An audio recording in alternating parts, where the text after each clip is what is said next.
सभी का स्वागत है टोटल हेल्थ में। मैं हूं किरण भारद्वाज। ह्यूमन ब्रेन एक ऐसा सुपर कंप्यूटर है जिसकी बराबरी दुनिया की कोई मशीन नहीं कर सकती। आजकल सब लोग बॉडी बिल्डिंग करने में लगे हैं, लेकिन क्या हम अपने ब्रेन बिल्डिंग के बारे में सोचते हैं? आजकल का अनकंट्रोल्ड लाइफस्टाइल, तनाव, बहुत ज़्यादा जंक फूड खाना, मोबाइल और डिजिटल मीडिया का बहुत ज़्यादा इस्तेमाल करना यानी स्क्रीन टाइम का बढ़ जाना और रात को नींद पूरी ना होना, क्या ये सब आपके ब्रेन के भी दुश्मन बन चुके हैं? इसलिए बहुत आवश्यकता है कि खतरे को पहचाना जाए। क्या आपकी जितनी एज है आपका दिमाग उससे ज़्यादा बूढ़ा हो रहा है? जिस तरह से शरीर को फिट रखने के लिए एक्सरसाइज की ज़रूरत होती है, ठीक उसी तरह से ब्रेन की ट्रेनिंग की भी आवश्यकता होती है। क्या होता है ब्रेन वर्कआउट और क्या इंपॉर्टेंस है हम सभी के लिए ब्रेन हेल्थ की, आज हम जानेंगे विशेषज्ञों से और आपको खास तौर पर ये भी बताएंगे कि अपने ब्रेन की एजिंग को क्या कम किया जा सकता है, कौन से तरीके हैं जिससे ब्रेन हेल्थ को बरकरार रखा जा सकता है, क्योंकि बहुत से लोग हैं जिनको कई तरह की ब्रेन की समस्याएं होती हैं। उम्र बढ़ने के साथ क्या मस्तिष्क का कमजोर होना एक सामान्य यानी नॉर्मल बात है?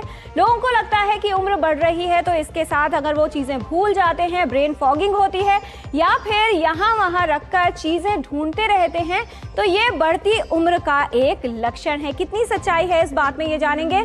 महिलाओं और पुरुषों का दिमाग, क्या इन दोनों में कोई अंतर होता है या दोनों के ब्रेन्स एक ही तरह से काम करते हैं? क्या कुछ ब्रेन संबंधी बीमारियों का खतरा पुरुषों की अपेक्षा महिलाओं में होता है? ये हम आपको समझाएंगे। साथ ही ये भी जानेंगे कि सही पोषण यानी राइट न्यूट्रिशन और ओमेगा 3 फैटी एसिड्स ब्रेन के लिए कितने उपयोगी हैं। क्या हर व्यक्ति को ओमेगा 3 लेने की आवश्यकता है? आजकल कई तरह के ब्रेन सप्लीमेंट्स मार्केट में अवेलेबल हैं, लेकिन ब्रेन हेल्थ के लिए ये कितने उपयोगी और सहयोगी हो सकते हैं, ये आपको विशेषज्ञ बताएंगे।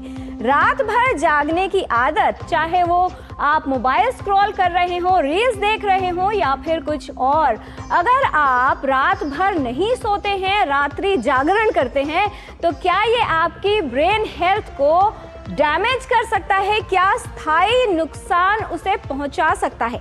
ये विशेषज्ञ आपको समझाएंगे कि किस तरह से lack of sleep brain health को इफेक्ट कर सकती है। मल्टीटास्किंग का ज़माना है और बहुत सारे लोग एक ही समय पर कई तरह का काम करना पसंद करते हैं। कहते हैं ये जॉब की डिमांड है या फिर हमारी परफॉर्मेंस बेटर है। क्या मल्टीटास्किंग से मस्तिष्क की कार्यक्षमता बढ़ती है, कम होती है या उस पर क्या प्रभाव पड़ता है? ये हम जानेंगे विशेषज्ञों से कि क्या मल्टीटास्किंग करना सेफ है। साथ ही ये भी समझेंगे कि ब्रेन के लिए डिजिटल डिटॉक्स कितना इम्पोर्टेंट है। क्या यह आवश्यक है कि आप दिन भर में कुछ समय के लिए मोबाइल स्क्रीन, सोशल मीडिया, इस सब से दूर हो जाएं और मी टाइम यानी अपने साथ कुछ समय अवश्य बिताएं। योग और ध्यान से मस्तिष्क की कार्यक्षमता पर क्या असर पड़ता है? क्या इससे ब्रेन की जो एबिलिटी है, कैपेसिटी है, उसे बढ़ाया जा सकता है? जो लोग नियमित रूप से योग अभ्यास करते हैं या ध्यान करते हैं, किस तरह से उनके ब्रेन में चेंजेस आते हैं? क्या उससे ब्रेन की कार्यक्षमता बढ़ सकती है?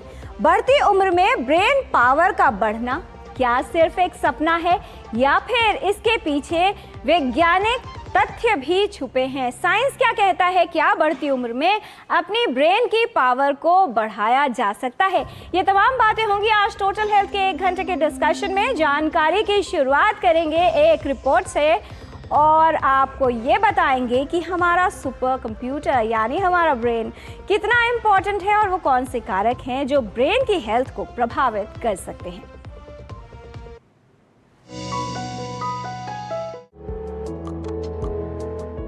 आज की तेज रफ्तार जिंदगी में लगातार तनाव, पर्याप्त नींद न लेना, घंटों तक मोबाइल पर काम करना, लैपटॉप का स्क्रीन टाइम बढ़ जाना, शारीरिक गतिविधि की कमी और असंतुलित खान-पान, ये सभी आदतें हमारी सेहत ही नहीं बल्कि हमारे मस्तिष्क की कार्यक्षमता को भी प्रभावित कर रही हैं। इसका प्रभाव स्मरण शक्ति और याददाश्त पर पड़ता है। निर्णय लेने की क्षमता प्रभावित हो रही है। हमारा मस्तिष्क शरीर द्वारा की जाने वाली प्रक्रिया, स्मृति, भावना, विचार, स्पर्श, दृष्टि ऐसी कई क्रियाओं को नियंत्रित करता है। संज्ञानात्मक स्वास्थ्य और स्पष्ट रूप से सोचने व सीखने के लिए मस्तिष्क की कार्यक्षमता बेहतर होना आवश्यक है। यदि मस्तिष्क की कार्यक्षमता प्रभावित हो तो इससे व्यक्ति का जीवन और दैनिक कार्य पर प्रभाव पड़ सकता है। आवश्यक है कि मस्तिष्क के रोगों से बचाव के लिए अपने मस्तिष्क को सक्रिय रखा जाए। साथ ही अगर रोग का कोई भी लक्षण हो तो उसे लेकर लापरवाही न करें, बल्कि तुरंत विशेषज्ञ को दिखाकर उसका कारण जानकर सही इलाज करवाएं। ऐसे कारकों को जीवन शैली से दूर करें जो आपके मस्तिष्क के स्वास्थ्य को प्रभावित कर सकते हैं। मस्तिष्क को सक्रिय और क्रियाशील रखने से स्मरण शक्ति बेहतर बनती है और मस्तिष्क की कार्यक्षमता अच्छी होती है। स्वस्थ जीवन शैली मस्तिष्क के स्वास्थ्य को सकारात्मक रूप से प्रभावित करती है। शरीर की प्रतिरोधक क्षमता की तरह मस्तिष्क के स्वास्थ्य को भी बेहतर किया जा सकता है। स्वस्थ जीवन और एकाग्रता से हमारे मस्तिष्क की क्षमता काफी बेहतर हो सकती है। इसलिए मस्तिष्क को सक्रिय रखें और स्वस्थ जीवन शैली अपनाएं, जिससे आपके मस्तिष्क का स्वास्थ्य यानी ब्रेन हेल्थ बेहतर रहे। किरण भारद्वाज, डीडी न्यूज।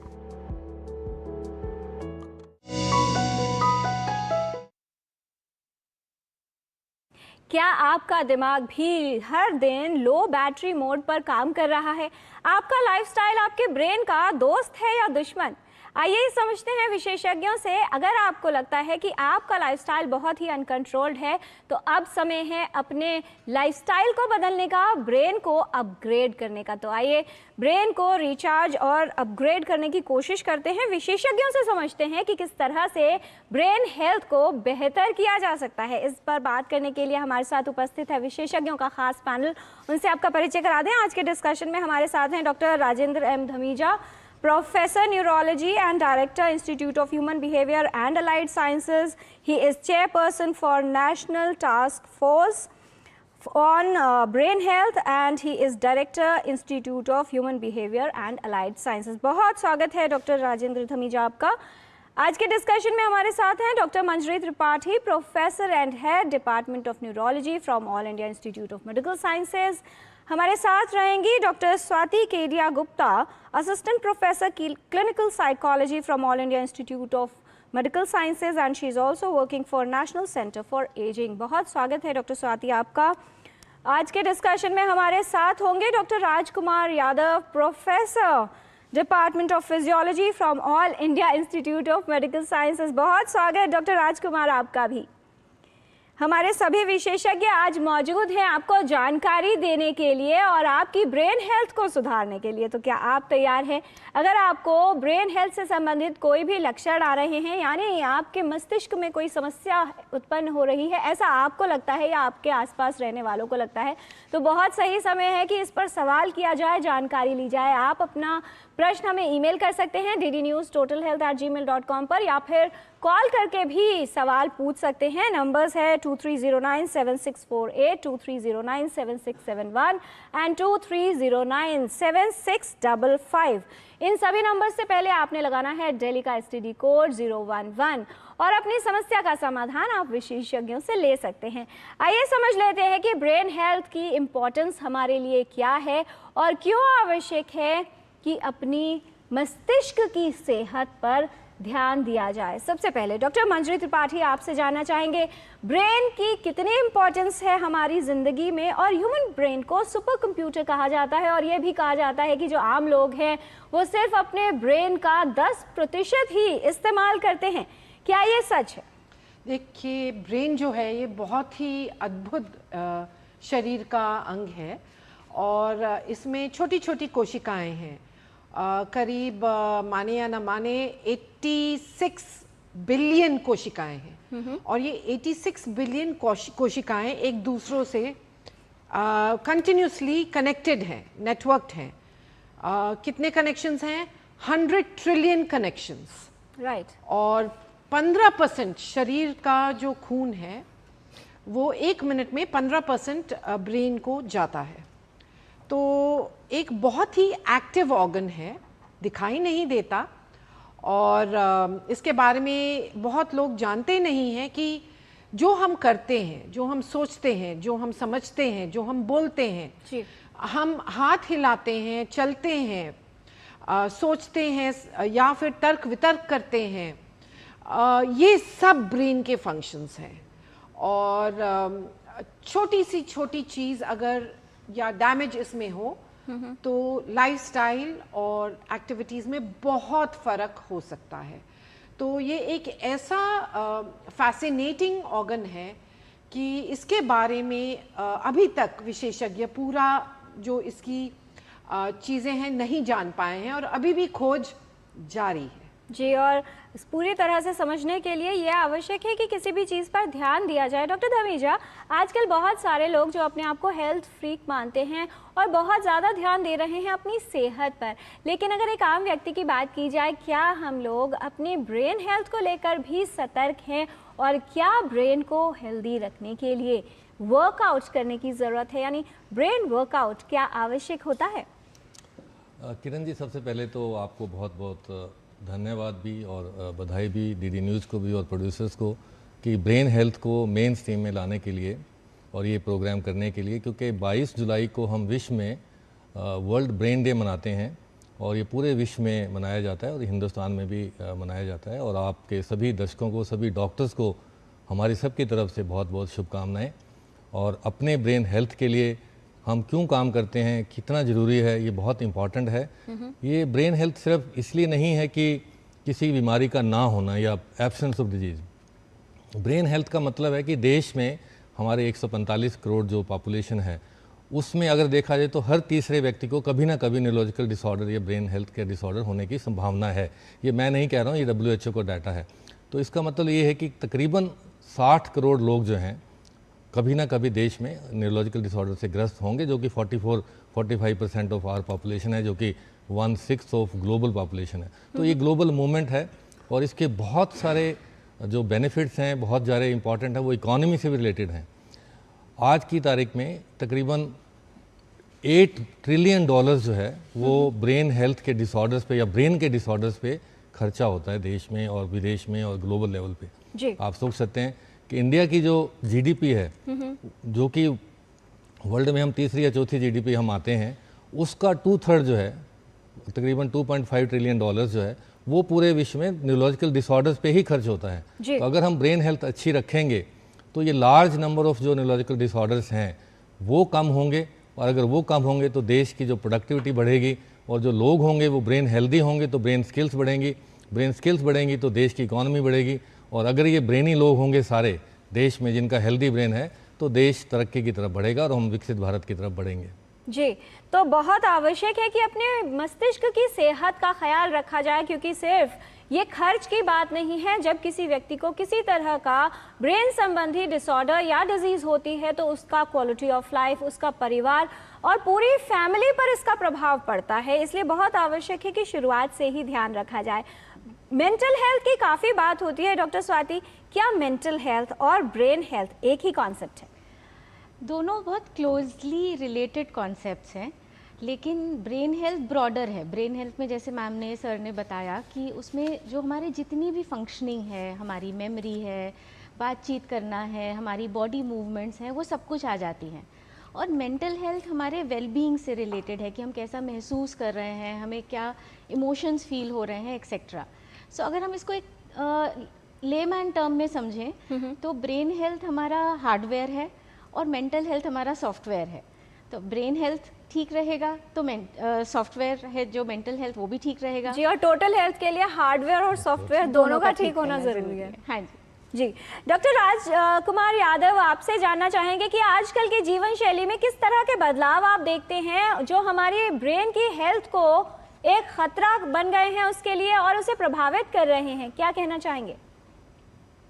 हाँ जी, जैसा कि अभी मैडम भी ने बताया था और all of us know, brain में हमारे बिलियंस ऑफ न्यूरॉन्स हैं। Each and every neuron is important and billions of neurons की हेल्थ इंपॉर्टेंट है। इस हेल्थ को इम्पॉर्टेंट और अच्छा रखने के लिए हमारी लाइफ स्टाइल बहुत ज़रूरी है कि हमारी लाइफ स्टाइल हम कैसी फॉलो कर रहे हैं फ्रॉम डे वन, जब से हम इस दुनिया में आए हैं हमेशा अपनी लाइफ स्टाइल को कैसे फॉलो करें। जब भी हम लोग लाइफ स्टाइल की बात करते हैं आज की तारीख में, जैसा कि आप अभी कह रहे थे थोड़ी देर पहले कि हमारा social media and all this पे एक्टिविटीज बहुत ज़्यादा हो गई है। इन वन डे ये अच्छी इसलिए है कि ठीक है, ये ब्रेन को एक्टिव रखती है, but excess of anything is bad. तो इसलिए आप सोशली एक्टिव रहें, दैट इज मोस्ट इंपॉर्टेंट। और आजकल ये सोशल मीडिया ये काम कर रहा है, लेकिन उसकी आजकल एक्सेस हो गई है। तो one of course we have to control in the controlled manner. We should be on the social media. Second, the most important thing is our stress management. Because of this, all this today's environment, the digital activities, we are in stress. Everyone is in stress. So how we can control that? Earlier, I have said many times that one of the best ways is to the yoga and the meditation. And very important is your sleep. Lifestyle का sleep एक बहुत important part है। हमने दिन भर में क्या किया, कैसी एक्टिविटीज की, उसी पे हमारी स्लीप डिपेंड करती है। On an average a good healthy life means आपकी कम से कम अप्रॉक्सीमेटली 8 घंटे स्लीप, साउंड स्लीप होनी चाहिए, and that is one of the important points. Another point is of course the nutrition, हम क्या खाना खाते हैं, जिसपे हम लोग again we can discuss in detail. जी, फिलहाल हमारे साथ कॉलर हैं फोन लाइन पर, राकेश हैं फरीदाबाद से, और एक और कॉलर हैं महाराष्ट्र से, कृष्ण। पहले फरीदाबाद से राकेश जी, क्या कहना चाहेंगे, क्या है आपका सवाल, बताएं। जी मैम, मेरा सवाल यह है कि मुझे नींद नहीं आती है, 4-5 साल से नींद नहीं आती है, और जब मैं रात भर नहीं सो पाता हूँ, गोली भी लेता हूँ तो मेरे तलवों में ना तरंग सी मारती है। आपके सवाल हम ठीक से नहीं सुन पाए, सवाल दोहराएं राकेश जी। जी मैडम, मुझे ना 4-5 साल से नींद नहीं आती है। नींद नहीं आती है, ठीक है जी। और तलवों में मतलब तरंग सी उठती है जब नींद नहीं पूरी होती है तो। ठीक है, आप हमारे साथ जुड़े रहिए, विशेषज्ञ आपके सवाल का जवाब देंगे। और किरण हमारे साथ महाराष्ट्र से फोन लाइन पर, बहुत स्वागत आपका, पूछिए सवाल।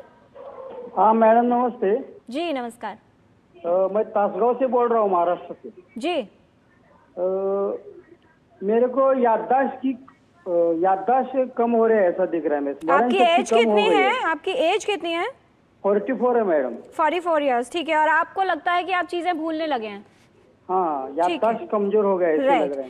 डॉक्टर मंजरी, सबसे पहले इनका सवाल ले लेते हैं कि 44 इयर्स की एज है और इनको लग रहा है कि याददाश्त पर प्रभाव पड़ रहा है। हालांकि हम सबके साथ ही आजकल ऐसा होता है कि जब जिसका नाम लेना हो वो याद नहीं आता, चश्मा सर पर लगा होता है और हर जगह ढूंढ रहे होते हैं। क्या कारण मानती हैं इसका? क्या ये एजिंग है या फिर कुछ और? देखिए, हम सब जैसे आपने बताया कि अक्सर भूल जाते हैं गाड़ी की चाबी कहाँ रखी, फ़ोन कहाँ रखा, ढूंढते रहते हैं। तो ये जो है, ये जरूरी नहीं है बीमारी हो। अगर हमको याद रह रहा है कि हम भूले हैं तो ये गंभीर बीमारी नहीं है। बट हल्का हल्का जो याददाश्त है यंग एज में अगर कम हो रही है तो अक्सर इसके 2-3 कारण हो सकते हैं जो मल्टी डोमेन है। पहली चीज़ ये है कि हम हो सकता है कि हम मल्टीटास्क कर रहे हैं, या एक चीज़ कर रहे हैं उसके साथ दूसरी शुरू कर दी और तीसरी भी शुरू कर दी। तो मेमोरी का जो प्रोसेस है उसमें जो फर्स्ट स्टेप होता है, हम रिसीव करते हैं इंफॉर्मेशन को थ्रू आवर सेंसेस, आँखों से, कानों से, स्पर्श से।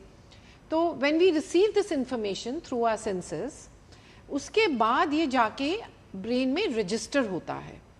रजिस्ट्रेशन के लिए भी ऑर्गन्स हैं, एरियाज हैं ब्रेन में, और रजिस्ट्रेशन के बाद ये जाके कंसोलिडेट होता है या जमता है, और जब बाद में हमको ज़रूरत होती है ये रिट्रीव होता है। अगर हम मल्टीटास्क कर रहे हैं तो जो रिसीव हो रहा है इंफॉर्मेशन वो ठीक से रिसीव ही नहीं हो पाएगा, क्योंकि हम एक चीज़ के साथ 2-3 और चीज़ें कर रहे हैं। तो फर्स्ट कॉमन कारण यंग एज में मेमोरी न होने का या कम हो जाने का है मल्टीटास्किंग।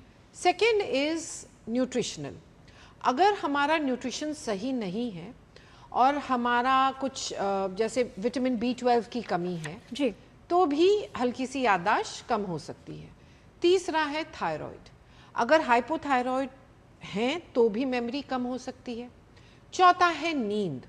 अगर हम स्लीप डिप्राइव्ड हैं, मतलब हम नींद का जो 8 घंटे है, 7 घंटे हैं, उसमें अलग एक्टिविटी कर रहे हैं, सो नहीं रहे हैं, तो भी मेमोरी कम हो सकती है। और अगर हमको इंसोम्निया है, जैसे हमको अपॉर्चुनिटी मिल रही है सोने की पर हम सो नहीं पा रहे हैं, इंसोम्निया है, तो भी मेमोरी कम हो सकती है। अगर हम बहुत टॉक्सिक स्ट्रेस में हैं, मेंटल स्ट्रेस, फिजिकल स्ट्रेस, तो भी मेमोरी हल्की सी कम हो सकती है। तो ये सब बड़ी बड़ी बीमारियां नहीं हैं। क्यों और किस वजह से इनको ऐसा हो रहा है, इसके लिए बहुत ज़रूरी है कि ये न्यूरोलॉजिस्ट या तो फिर साइकेट्रिस्ट या साइकोलॉजिस्ट के पास जाके संपर्क करें और ज़रूर कुछ एडवाइस दी जाएगी जिससे ये बेहतर हो। जी, क्योंकि ये उन कारकों में शामिल हैं जो मेमोरी को प्रभावित कर सकते हैं। कारण क्या है उसको समझना ज़रूरी है। और जैसा राकेश जी का सवाल था फरीदाबाद से कि उनको नींद नहीं आती, डॉक्टर स्वाति क्या किया जा सकता है नींद को बेहतर करने के लिए? कुछ लोग तो ऐसे हैं कि रात को मोबाइल पर लगे रहते हैं और ऑफिस में उनको झपकियाँ आती हैं। राइट, ये बहुत अच्छी बात उठाई आपने किरण जी कि रात को मोबाइल पे लगे रहते हैं। और बहुत स्टडीज़ ने बताया कि जो ब्लू लाइट निकलती है हमारे मोबाइल से वो हमारी स्लीप वेक साइकिल को डिस्टर्ब करती है। तो जिनको नींद नहीं आ रही है या नींद आने में समस्या है, बीच बीच में टूट रही है, हम कुछ चीज़ें उनको बेसिक चीज़ें बताते हैं, जिसमें एक हो गया कि सोने का समय और बेड पे जाने का समय और बेड से उठने का समय एक ही होना चाहिए। हम लोग क्या करेंगे, कभी रात को 11 बजे सोने चले जाएंगे, कभी 1 बजे सोने चले जाएंगे। 11 बजे सोने गए, नींद नहीं आ रही है, 2 घंटे बेड पे बैठ के मोबाइल देखे जा रहे हैं, सुबह कभी 7 बजे कभी 10 बजे उठ रहे हैं। वो नहीं करना है। जितने बजे बेड पे एक ही समय पे जाना है, नींद नहीं अगर आती है 20 से 25 मिनट बाद वहाँ से उठ जाइए। टीवी नहीं देखना है, कोई गैजेट नहीं देखना है, उस समय बैठ के कोई किताब पढ़ लीजिए, कोई लाइट म्यूज़िक सुन लीजिए और फिर जब नींद आने लगे तब दोबारा सोने जाना है। दिन के समय सोना नहीं है। एक्सरसाइज, जैसे हम बार बार बात कर रहे हैं एक्सरसाइज की, स्ट्रेस को मैनेज करने की, ये सारी चीज़ें बहुत ज़रूरी है। रात को क्या होता है, हम बैठ के सोचते रहते हैं कुछ, तो वो नहीं करना है। बहुत ही ज़्यादा किसी चीज़ की चिंता है तो उसको एक बार लिख लीजिए कि अच्छा कल सुबह इसके बारे में मैं सोचूंगा। एंड मोस्ट इम्पॉर्टेंटली कि बेड को सिर्फ सोने के लिए इस्तेमाल करना है। हम लोग क्या करते हैं, आजकल बच्चों को भी देखा है, बेड पे ही खाना खा रहे हैं, बेड पे ही मोबाइल देख रहे हैं, बेड पर ही टीवी देख रहे हैं, बेड पर पढ़ाई कर रहे हैं। वो नहीं करनी है। हमारा ब्रेन एसोसिएशंस बनाता है, तो बेड का एसोसिएशन होना चाहिए सोने के साथ। सो ये हम टेक्निक्स कुछ फॉलो करके देख सकते हैं। तो उसके बाद भी अगर नींद नहीं आती है तो हमें फिर और इन्वेस्टिगेशंस करने की ज़रूरत है कि क्या कोई डिप्रेशन या एंजाइटी जैसे लक्षण आ रहे हैं जहाँ पे उनको ठीक करना है। जी, आमतौर पर हम सबके साथ ही होता है कि नींद इतनी मामूली चीज़ लगती है कि उस पर ध्यान देना भूल जाया करते हैं। इसलिए स्लीप हाइजीन मेंटेन करनी है और साथ ही ये भी ध्यान रखना है कि सोने से ठीक पहले ना तो आपको कॉफ़ी या कैफीन का सेवन करना है, ना ही एक्सरसाइज करनी है। तो करना क्या है ये भी जानेंगे विशेषज्ञों से और आपको बताएंगे कि अपनी ब्रेन हेल्थ को बेहतर कैसे किया जा सकता है। यहाँ पर रुकते हैं एक अल्प विराम के लिए। आप देखते रहिए डीडी न्यूज़।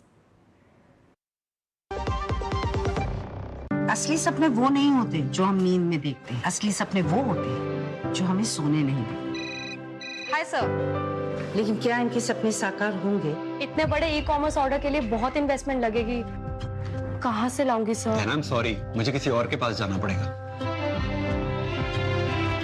क्या हो जाएंगे इनके सपने चकनाचूर?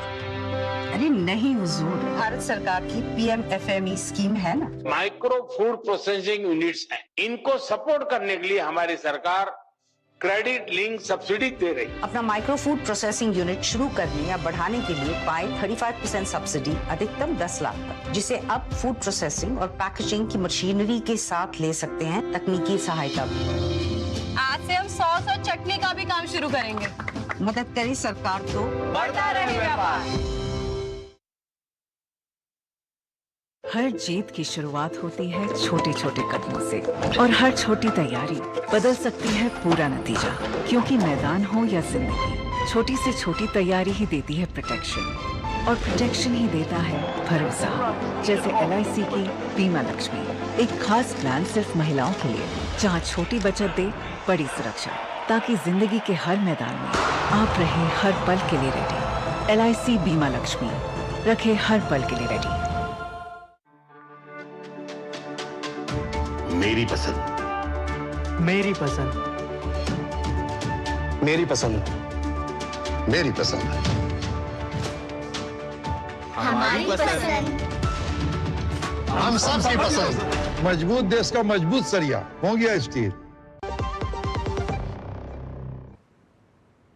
ब्रेक के बाद टोटल हेल्थ में आपका स्वागत है। ब्रेन हेल्थ के बारे में हम बात कर रहे हैं। बहुत सारे ईमेल्स हमारे पास आए हैं। एक कॉलर हमारे साथ हैं, राजेश जी हैं बदायूं उत्तर प्रदेश से। राजेश जी, स्वागत आपका। क्या जानना चाहते हैं आप? जी मैम, थोड़ा सा मेरी पत्नी के लिए एक समस्या है और ये पलक झपकती रहती है इनकी राइट हैंड की, और वो लगातार झपकती रहती है। झपकने की वजह से उसमें समस्या हो रही है, परेशान हो रही है। क्या समस्या हो रही है राजेश जी? इनकी पलक झपकती रहती है। ये स्पाज़्म करके बताए। जी जी, हाँ, कंटिन्यू लगातार। जी, क्या ये जो कोऑर्डिनेशन की प्रॉब्लम है डॉक्टर धमीजा, क्या ब्रेन हेल्थ से इसका रिलेशन हो सकता है? बिल्कुल हो सकता है, क्योंकि ये न्यूरोलॉजिकल प्रॉब्लम हो सकती है। पलक झपकना या बहुत ज़्यादा टाइटनेस हो जाना आँख की पलकों की, ये भी एक प्रॉब्लम है जिसको हम ब्लेफरोस्पाज्म बोलते हैं, या अगर एक आँख में है तो हेमीफेशियल स्पाज्म बोलते हैं। तो इसके कई कारण हैं। इनको अच्छा यही रहेगा कि किसी न्यूरोलॉजिस्ट के पास जाकर अपनी जांच कराएं और ये कारण ढूंढें।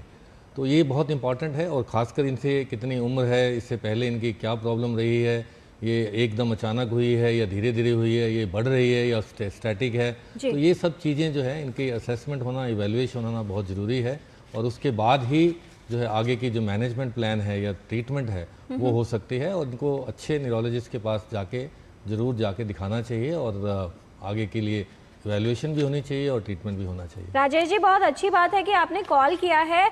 आप अपने वाइफ की हेल्थ को लेकर सतर्क हैं। एक विशेषज्ञ से मिल लीजिए और ये जान लीजिए कि ये जो समस्या हो रही है इसका कारण क्या है। डॉक्टर मंजरी, एक ईमेल हमारे पास आया है, यूएस सैनी जी हैं, वो भी यही जानना चाह रही हैं कि उनके जो पेशेंट है उनकी उम्र है 50 साल, उनको सुबह 3-4 बजे तक नींद नहीं आती है और इसका प्रभाव ऐसा लगता है कि उनकी मेमोरी पर पड़ रहा है। क्या कोई जांच करवाने की आवश्यकता है? बिल्कुल। देखिए, जो इंसोम्निया है वो होता है जैसे क्रॉनिक इंसोम्निया जो बोलते हैं। अगर हफ्ते में 3 दिन लगातार 3 महीने नींद कम आ रही है, इसको हम क्रॉनिक इंसोम्निया बोलते हैं। अब जो क्रॉनिक इंसोम्निया है वो भी अलग अलग प्रकार का हो सकता है। एक होता है स्लीप ऑनसेट इंसोम्निया, जिसमें नींद अगर 10 बजे आनी है, 10 बजे के बजाय 12 बजे आ रही है, आप बेड पे हैं और लेटे हुए हैं और नींद 12 बजे आ रही है, इसको बोलते हैं स्लीप ऑनसेट इंसोम्निया। इसके अलावा होता है अर्ली मॉर्निंग अवेकनिंग, जो इनके साथ हो रहा है। सो जाते हैं 10 बजे सो गए, पर 2 बजे, 2:30 बजे, 3 बजे सुबह आँख खुल जाती है, तो इसको बोलते हैं अर्ली मॉर्निंग अवेकनिंग, और ये भी इंसोम्निया है। नाउ इंसोम्निया से क्या होता है, इम्पैक्ट होता है। किन किन चीज़ों में इम्पैक्ट होता है? हमारी डे टाइम परफॉर्मेंस पे इम्पैक्ट होता है।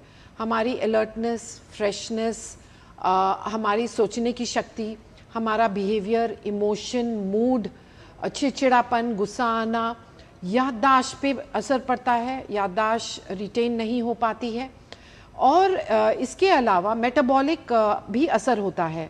मोटापा होना, डायबिटीज़ हो जाना, ब्लड प्रेशर हो जाना, यहाँ तक कि कैंसर भी हो जाना क्रॉनिक इंसोम्निया में होता है।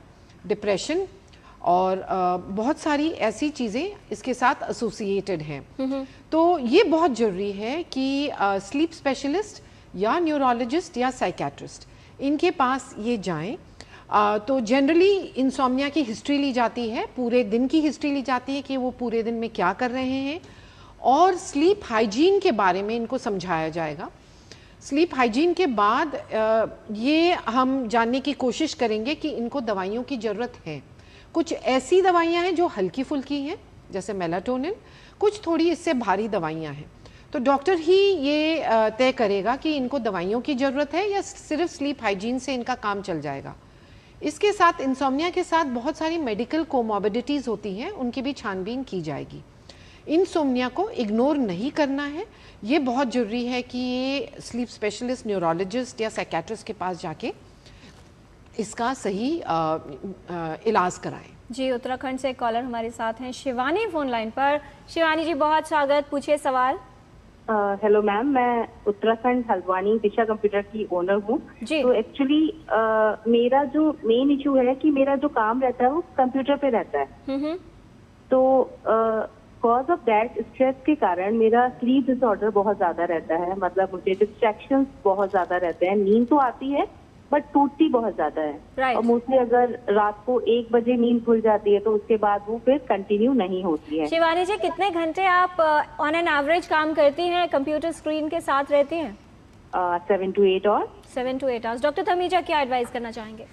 देखिए, सबसे पहले तो स्लीप का ब्रेन हेल्थ से बहुत इम्पॉर्टेंट रिलेशन है। रात के समय जब हम सोते हैं तो हमारा ब्रेन जो है वो दिन भर की टॉक्सिसिटी जो है, टॉक्सिक मटेरियल्स को साफ़ करता है, जिसको हम ग्लिम्फेटिक्स बोलते हैं। आपने देखा होगा जितने भी हमारे बड़े बड़े मॉल्स हैं, बड़े बड़े सेंटर्स हैं, दिन के टाइम सब खुले रहते हैं, बहुत एक्टिव होते हैं, सभी चीज़ एक्टिविटी चल रही होती है, लेकिन रात के समय उनकी सफाई होती है।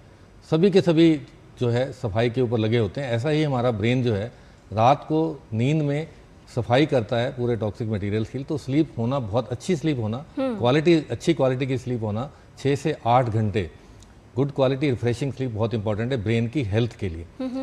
इन्होंने बात की कि इनका जो स्क्रीन टाइम है या कंप्यूटर पे ये ज़्यादा जो है काम करती हैं, उसकी वजह से शायद इनका स्लीप का जो पैटर्न है वो गड़बड़ा गया है। तो अच्छा यही है कि देखिए, स्क्रीन टाइम भी हर साइंस में जो बताया गया है कि कितनी एज में कितना स्क्रीन टाइम होना चाहिए। आजकल आप मोबाइल देख रहे हैं, हमारा जो बचपन जो निकला वो प्ले ग्राउंड में निकला, आज का बचपन मोबाइल के ग्राउंड में निकल रहा है। तो इम्पॉर्टेंट है कि स्क्रीन टाइम को लिमिट किया जाए, लेकिन अगर ये प्रोफेशनल वजह से स्क्रीन टाइम नहीं कर पा रही हैं तो सर्टनली हम देखते हैं शिफ्ट ड्यूटीज़ में जो लोग काम करते हैं उनके साथ भी यही प्रॉब्लम है कि शिफ्ट ड्यूटी बदलती रहती है, रात के टाइम काम करते हैं, दिन में सोते हैं, तो वो स्लीप पैटर्न बिगड़ता है। लेकिन स्लीप को रेगुलेट करने के लिए, स्लीप हाइजीन को अच्छा करने के लिए, जैसे आपने बताया बहुत इंपॉर्टेंट है, आप समय पर सोएं, एक ही समय पर सोएं, एक ही समय पर उठें।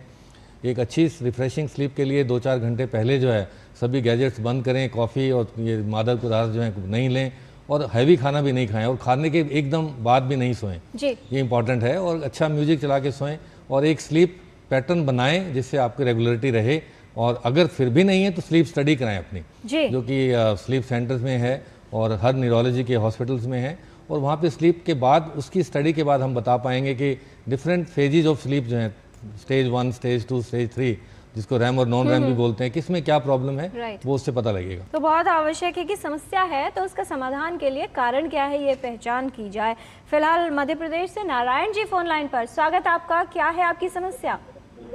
मैडम, मेरी समस्या ये है कि मुझे पूरी रात स्वप्न आते हैं। मेरी उम्र 17 साल है जी। तो इसका मस्तिष्क पर क्या कोई प्रभाव गलत पड़ेगा या इसका क्या समाधान है, इस संबंध में मैं जानना चाहता हूँ। अच्छा, अगर रात को सपने बहुत ज़्यादा आते हैं और सपने अच्छे ना हो, डॉक्टर स्वाति, क्या इसका प्रभाव पड़ सकता है मानसिक स्वास्थ्य पर? इसका प्रभाव मानसिक स्वास्थ्य पे बहुत डायरेक्टली तो नहीं, बट हाँ पड़ता है, क्योंकि अगर सपने बहुत ज़्यादा आ रहे हैं पूरी रात तो इसका मतलब है कि कहीं ना कहीं डीप स्लीप नहीं हो रही है। जैसे प्रोफेसर धमीजा ने बताया कि दिमाग जो है, हमारा ब्रेन जो है रात को सफाई करता है जी। उसके लिए वो जो फेजेस होते हैं, स्टेज 1, स्टेज 2, स्टेज 3, जो डीप स्लीप वाले फेजेस होते हैं वो सारे बहुत ज़रूरी होते हैं। राइट। सो अगर सपने बहुत ज़्यादा हैं, इसका मतलब वो पर्सन थोड़ा सा डिस्टर्ब रह रहा है, स्लीप उतनी डीप नहीं है। अब उसके लिए जो एक चीज़ करी जा सकती है, कुछ दवाइयाँ भी होती हैं जो थोड़े विविड ड्रीम्स लेके आती हैं, तो उसके लिए उन्हें अपने डॉक्टर से कंसल्ट करना पड़ेगा। अदरवाइज जैसे कहा देखा गया है, रात को कुछ फॉर्म ऑफ रिलैक्सेशन एक्सरसाइज करने से, स्लीप हाइजीन एक तरीका हो गया।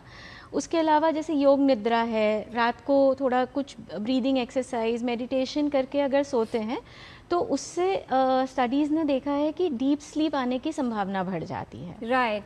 तो बहुत आवश्यक है कि अब अच्छी नींद आए, उसके लिए जो तरीका आपको सूट करता है या जिसमें आप कंफर्टेबल हैं वो उपाय आप ज़रूर करें। डॉक्टर आज किस तरह से समझाना चाहेंगे, योग और ध्यान हेल्प कर सकता है ब्रेन हेल्थ के लिए, क्या इम्पैक्ट होता है? और बहुत सारे लोग जानना चाहेंगे कि कितने समय में प्रभाव देखा जाएगा। आपके पास ज़रूर पेशेंट्स भी आते हैं जिन पर आपने स्टडीज़ की हैं, क्या शेयर करना चाहेंगे?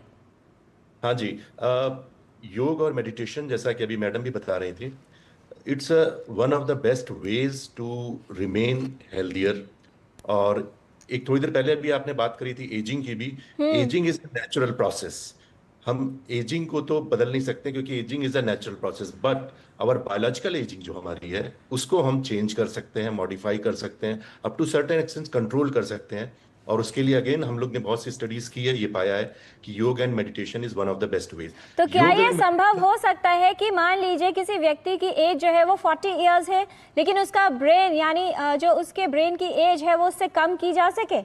जी जी जी जी जैसा अभी कहा कि एज 40 इयर्स है, ये हम लोग का मतलब होता है ये कैलेंडर एज है या क्रोनोलॉजिकल एज है। हम लोग की हर साल विद आवर बर्थडे हम एक साल ओल्डर हो जाते हैं। हर अपने बर्थडे पे हम एक्चुअली तो सेलिब्रेट करते हैं, बट ट्रूली स्पीकिंग एक साल हम ओल्डर हो जाते हैं। अब यहाँ पे जो दूसरी टाइप की हमारी एजिंग है, जिसको हम लोग साइंस में या मेडिसिन में ज्यादा इंपॉर्टेंट हम देते हैं, that is biological ageing. Biological ageing एक ऐसी एज है जिसको हम मॉडिफाई कर सकते हैं, कंट्रोल कर सकते हैं या चेंज कर सकते हैं up to certain extent, but that depends on our life style. उस लाइफ स्टाइल में योग और मेडिटेशन, क्योंकि yoga itself is a life style. Yoga ऐसा नहीं है कि हम सिर्फ आधे घंटे कर लिया या 45 मिनट्स कर लिया। To understand and this concept, the yoga is itself is a life style. Of course जो लोग योग नहीं करते हैं, किसी और तरह से करना चाहे वो भी करें, लेकिन अपनी लाइफ स्टाइल को बैलेंस करें, लाइफ स्टाइल को बेहतर बनाएं, which as I said earlier which includes the अगर आपने दिन भर अच्छे या बेटर वर्क या बेटर एडिक्वेट काम किया, एक्टिविटीज की, तो आपकी स्लीप अपने आप साउंड स्लीप का एक बेहतर तरीका मिल जाता है। दूसरा जो इससे पहले हम लोगों ने बात करी थी स्ट्रेस की, stress regulation is important. Stress is everywhere just like air. हमें इस स्ट्रेस को कैसे मैनेज करना है, that we should learn, we should try to understand. Happy hormones अगर ज्यादा रिलीज होते हैं तो क्या उससे ब्रेन हेल्थ अच्छी होगी? जी जी जी, ये बहुत अच्छी बात आपने बताई। बहुत से हैप्पी हार्मोन्स हमारे ब्रेन में बनते हैं, जैसे कि डोपामीन है, ऑक्सीटोसिन है, सीरोटोनिन है, एंडोर्फिन्स और बीटा एंडोर्फिन है। ये जो हमारे हैप्पी हार्मोन्स हैं, इनको कैसे हम इंक्रीज करें? If you have more happy hormones, it simply means आप में स्ट्रेस का लेवल कम है। अगर आप में स्ट्रेस का लेवल ज्यादा है तो यूजुअली ये हमारे हैप्पी हार्मोन्स कम हो जाते हैं और कॉर्टिसोल का लेवल बढ़ने लगता है। अब सवाल ये उठता है कि हम हैप्पी हार्मोन्स को कैसे बढ़ाएं। हैप्पी हार्मोन्स को बढ़ाने का एक बहुत अच्छे तरीके हैं better life style. Better life style में दो इंपॉर्टेंट पॉइंट है, आपकी एक्सरसाइज और आपकी eating habits and nutrition, end of course finally your sound sleep. Right. Exercise may be the physical exercise. It means do the adequate physical exercise. Like कहीं अगर stairs हैं तो आप stairs से जाएं instead of lift. और अगर regular physical activities करते हैं जहाँ पे exercise करते हैं तो at least 30 minutes a day approximately, at least 150 minutes in a week that we should do. Otherwise अगर हम अपनी रूटीन एक्टिविटीज को चेंज कर दें, जैसा मैंने कहा कि कहीं आपको ऊपर जाना है तो आप लिफ्ट की बजाय स्टेयर्स को यूज करें, that is one of the practical options. Right. एक कॉलर हमारे साथ दिल्ली से राम स्वरूप जी हैं फोन लाइन पर, पूछिए सवाल राम स्वरूप जी। हाँ नमस्कार मैम, मैं ये पूछना चाहता हूँ कि मेरे पिताजी की उम्र 78 ईयर्स है और सफदरजंग में मैंने इसका ट्रीटमेंट कराया था तो वहाँ इनको डिमेंशिया डिक्लेयर किया था और ये न रात को नींद भी नहीं आती है और कोई भी सामान इधर से उधर रखते रहते हैं रात भर में और कम से कम 50 बार 50 सीढ़ी चढ़ते हैं डेली दिन में।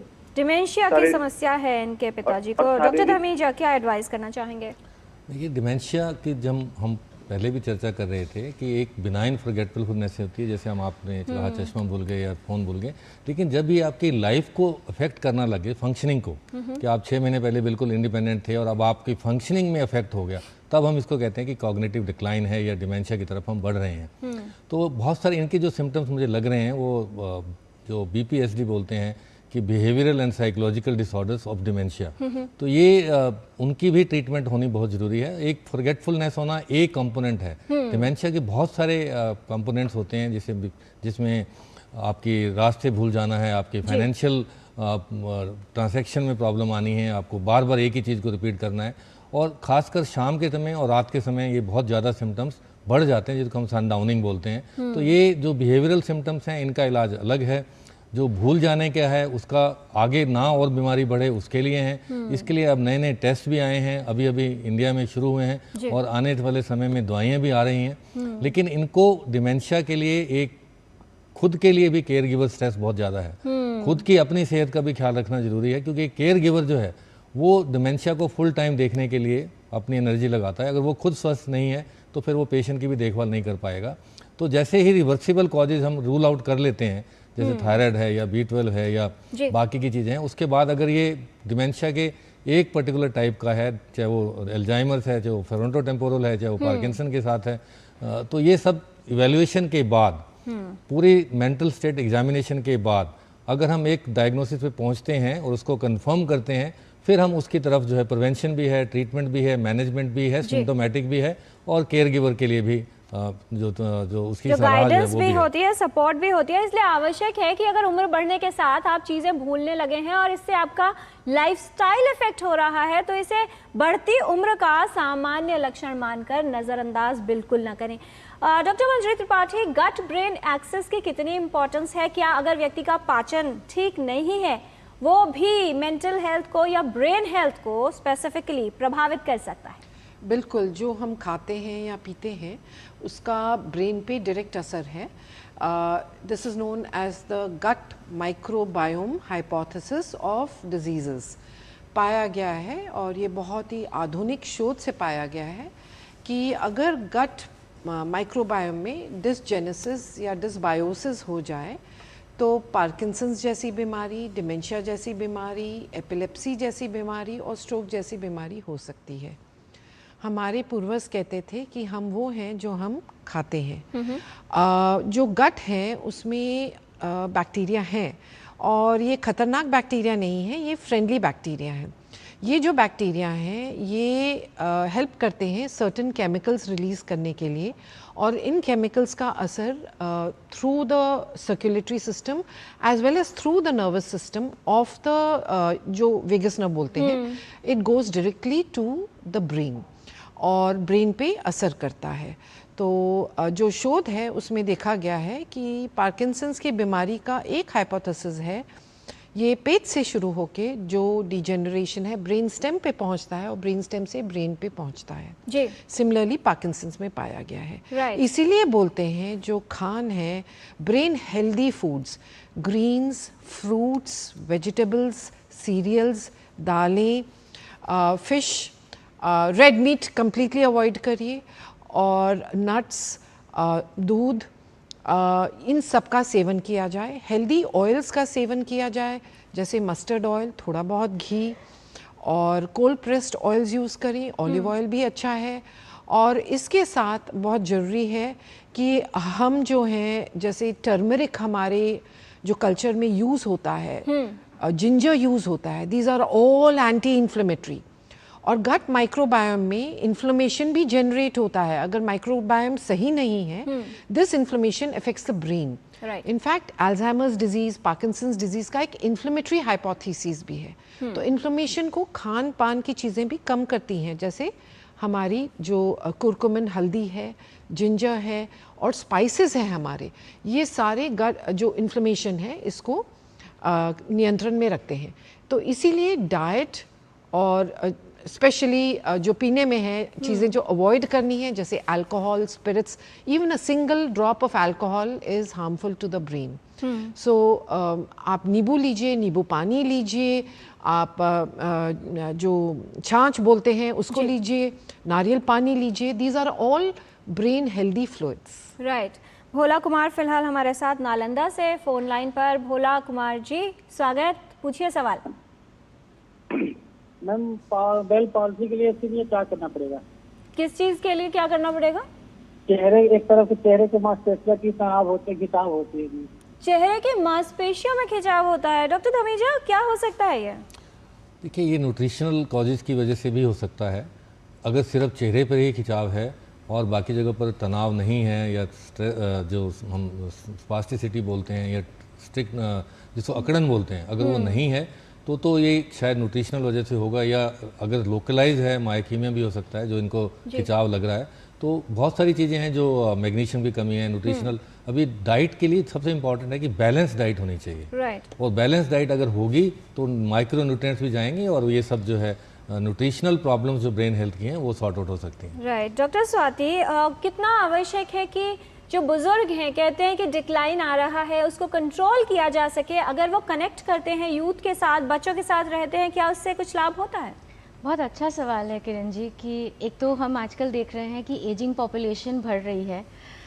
वर्ल्ड में जो ओल्डर लोग हैं वो ज़्यादा हो रहे हैं। चाइना जापान में तो एक्चुअली ओल्डर लोग ज़्यादा है और उनमें अकेलापन बहुत ज़्यादा हो गया है। और माफ़ कीजिए, जो मिडिल एज ग्रुप के हैं उनको लगता है कि हम बूढ़े हो रहे हैं। हम बूढ़े हो रहे हैं।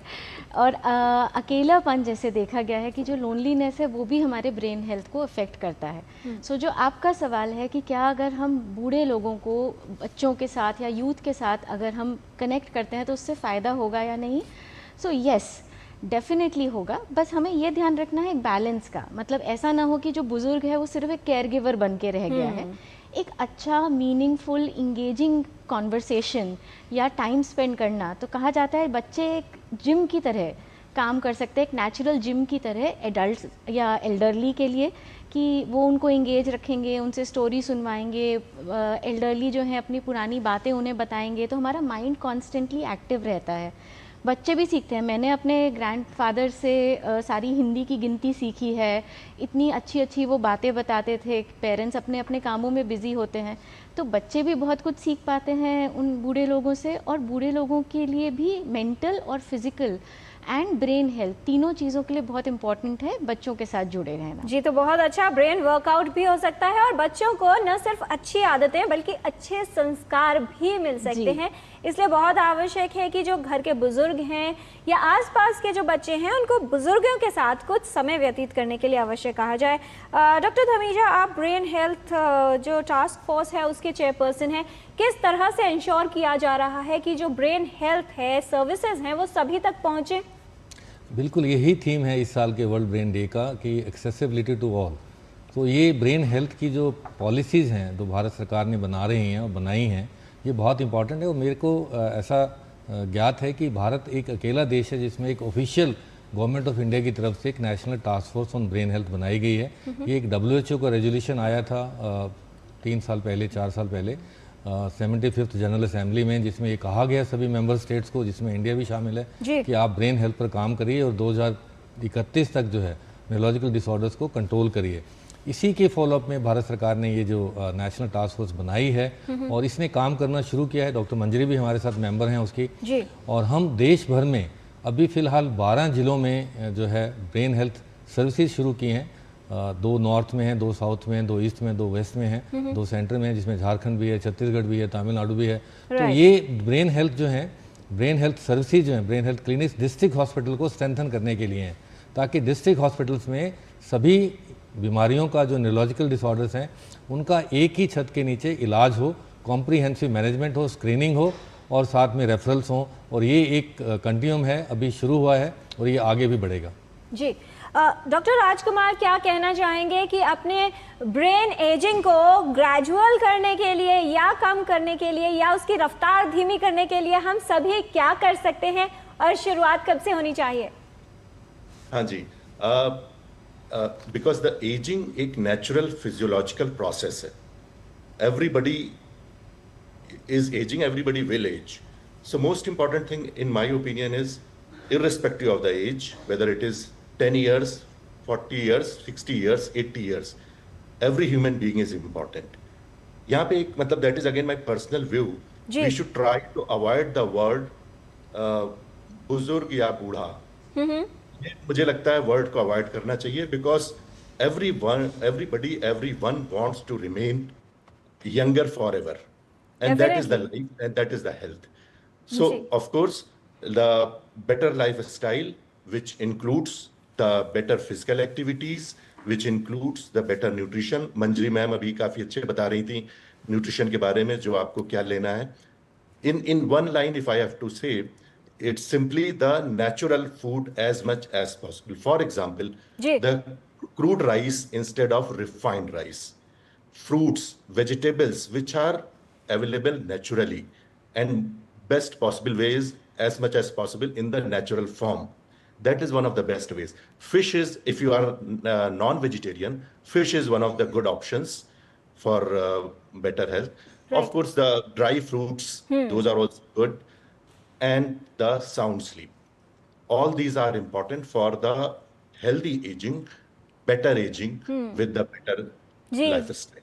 धन्यवाद डॉक्टर राजकुमार यादव। और कहते हैं age is just a number, तो आप जैसा सोचते हैं आप उतने ही बड़े हैं, या जो लोग कहते हैं कि दिल तो बच्चा है, आपका दिमाग भी बच्चा रह सकता है, बशर्ते आप उसकी सही देखभाल करें। टोटल हेल्थ में आज हम बात कर रहे हैं ब्रेन हेल्थ के बारे में। कुछ और जानकारी लेंगे विशेषज्ञों से इस छोटे से ब्रेक के बाद। आप कहीं मत जाइएगा, हम जल्द हाजिर होते हैं।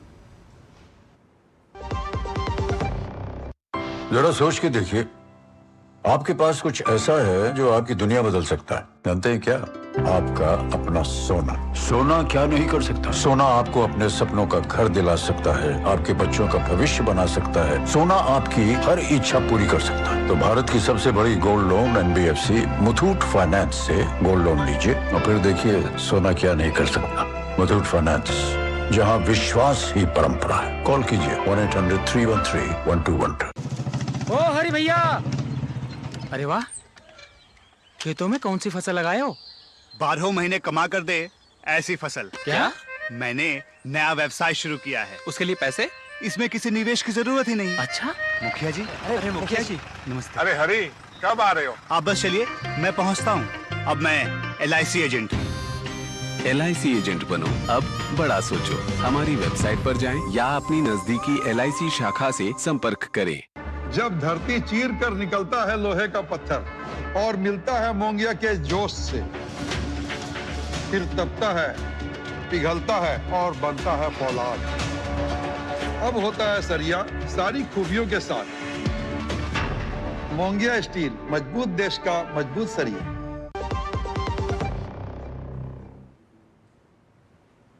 ब्रेक के बाद टोटल हेल्थ में आपका स्वागत है। मस्तिष्क का स्वास्थ्य का क्या महत्व है और कैसे प्राप्त किया जा सकता है, ये विशेषज्ञ बता रहे हैं। कुछ और जानकारी रैपिड फायर क्वेश्चंस राउंड के माध्यम से, छोटे सवाल और बहुत छोटे जवाब। पहला सवाल डॉक्टर धमीजा आपसे, क्या ब्रेन हेल्थ एज के साथ डिक्लाइन होती है? देखिए, एजिंग एक इनएविटेबल है, बिल्कुल। एजिंग के साथ साथ हमारी शक्तियाँ कम होती हैं, हर ऑर्गन की कम होती हैं, ब्रेन की भी कम होती हैं, लेकिन उसको मेंटेन करने के लिए भी तरीके हैं, जिसको हम कॉग्निटिव एक्सरसाइजेज, कॉग्निटिव जिम्स भी आ गए हैं, जिसमें आप सुबह को आप क्रॉसवर्ड्स हैं, ब्रेन को चैलेंज करना, सेल्स को चैलेंज करना, ये सब चीज़ें, नई म्यूजिक सीखना, नई लैंग्वेज सीखना। ये भी देखा गया है शोध में कि अगर आप 2 लैंग्वेज बोलते हैं तो आपका ब्रेन ज़्यादा अच्छा काम करता है, ब्रेन हेल्थी है।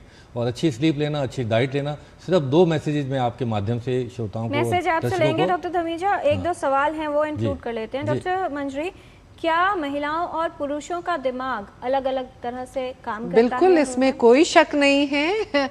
जो महिलाएं हैं, रिसर्च ने पाया है कि जो हमारे ब्रेन हैं उनके 2 हिस्से होते हैं, राइट और लेफ्ट। महिलाओं में राइट और लेफ्ट जो है बहुत इंटरकनेक्टेड है, और with in the right and with in the left भी कनेक्शंस बहुत है। तो networking and connections, there speed of connections is much faster in women. Right. In men, there is less connection between right and left side. तो इससे ये साबित होता है कि महिलाएं मल्टीटास्किंग में और काम तेजी से करने में आगे रहती हैं। जी डॉक्टर स्वाति, क्या दिन में पावर नैप लेना मस्तिष्क के स्वास्थ्य के लिए अच्छा है? कई अध्ययन ये दिखाते हैं कि 10 मिनट का अगर आप पावर नैप ले लेते हैं तो वो आपको आगे प्रोडक्टिव होने में, काम करने में मदद करता है, बट बहुत स्मॉल ड्यूरेशन, 10 to 15 मिनट्स, उससे ज़्यादा का नहीं, पावर नैप। जी डॉक्टर स्वाति, एक वाक्य में क्या संदेश देना चाहेंगे? संदेश मैं एक ही देना चाहूँगी कि ब्रेन हेल्थ, जैसे हम कहते हैं ना पैसे संभालने, पैसे सेविंग्स करनी है, सेविंग्स कब से शुरू करें? तो as early as possible will be the answer. उसी तरह से ब्रेन हेल्थ को हम कब से ध्यान देना शुरू करें? As early as possible. एक तरह से जब से बच्चा पेट में आता है तब से हमें उसकी ब्रेन हेल्थ पे ध्यान देना है, लेकिन कभी भी लेट नहीं हुआ है। जिस दिन जागे उस दिन सवेरा। जिस दिन आप अपने ब्रेन हेल्थ का ध्यान रखना शुरू कर देंगे, आगे की ज़िंदगी बहुत अच्छी निकलेगी। जी डॉक्टर मंजरी, आपका संदेश हमारे व्यूअर्स के लिए। जो ब्रेन है ये एक बहुत मूल्यवान ऑर्गन है, इसकी देखभाल करना सबका कर्तव्य है, और इसके बारे में जानकारी पाना, ऐसे प्रोग्राम्स को देखना और समझना ये बहुत ज़रूरी है। और ब्रेन की केयर इस देश में हर इंसान की होनी चाहिए, और सरकार इस तरफ में लगातार जारी है अपने प्रयासों में। जी डॉक्टर धमीजा, क्या कहना चाहेंगे हमारे सभी व्यूअर्स के लिए कितना आवश्यक है कि अपने ब्रेन की सही देखभाल की जाए? So there is no health without brain health. अगर आपका ब्रेन हेल्थ अच्छा है तो वो सब कुछ कंट्रोल करेगा, आपके हार्ट को, आपके किडनी को, आपके सभी ऑर्गन्स को। दो चीज़ें बहुत इंपॉर्टेंट हैं। अगर आज से आप अपनी चीनी की मात्रा आधी कर दें और सॉल्ट की मात्रा आधी कर दें, ये दो अगर मैसेज हम इस प्रोग्राम के माध्यम से दे पाएँ, और साथ में कॉग्निटिव एक्सरसाइजेस जिसमें सुडोकोज हैं, ब्रेन सेल्स को चैलेंज करना, नया म्यूजिक सीखना, नई लैंग्वेज सीखना, सोशली कनेक्ट रहना बच्चों से, ग्रैंड चिल्ड्रन से और अपने फ्रेंड्स से, चाहे वो वर्चुअली चाहे वो इन पर्सन, तो ये बहुत इंपॉर्टेंट है। In addition to sleep and diet और फिजिकल एक्सरसाइज। ऑफ कोर्स हम एक्सरसाइज करें, रोज़ वॉक करें। Walking is a new medicine, sitting is a new smoking. तो हम ये कहते हैं कि आप ना वॉकिंग से और जो एरोबिक्स हैं, ना केवल उससे हैप्पी हार्मोन्स आते हैं, बट आपको एक फीलिंग ऑफ गुडनेस आती है, गुड हेल्थ की फीलिंग। जी, बहुत धन्यवाद देना चाहेंगे इस तमाम जानकारी के लिए doctor Rajendra M Dhamija, doctor Manjari Tripathi, doctor Swati Kedia Gupta, आप सभी का। विशेषज्ञों ने आपको बता दिए हैं वो सीक्रेट्स जिनसे आप भी अपनी ब्रेन एजिंग को धीरे कर सकते हैं और अपने ब्रेन को बना सकते हैं सुपर हेल्दी। इसीलिए कहा जाता है कि अपने ब्रेन को ओवरलोड मत कीजिए और अपने कंसंट्रेशन को बढ़ाइए, क्योंकि ब्रेन को अगर रखेंगे एक्टिव तो ड्रीम्स होंगे अट्रैक्टिव और आपकी लाइफ बनेगी बेटर और प्रोडक्टिव। इसीलिए अपने मस्तिष्क की सेहत का विशेष ध्यान रखिए और साथ ही आप किस तरह का लाइफस्टाइल फॉलो करते हैं उस पर भी ध्यान देना ज़रूरी है। फोकस को बढ़ाइए, डिस्ट्रैक्शन को हटाइए और ब्रेन हेल्थ को न्यू वर्जन में लेकर आइए। टोटल हेल्थ के आज के कार्यक्रम में इतना ही और हमारी पूरी टीम को अनुमति दीजिए। नमस्कार। और आपको अभी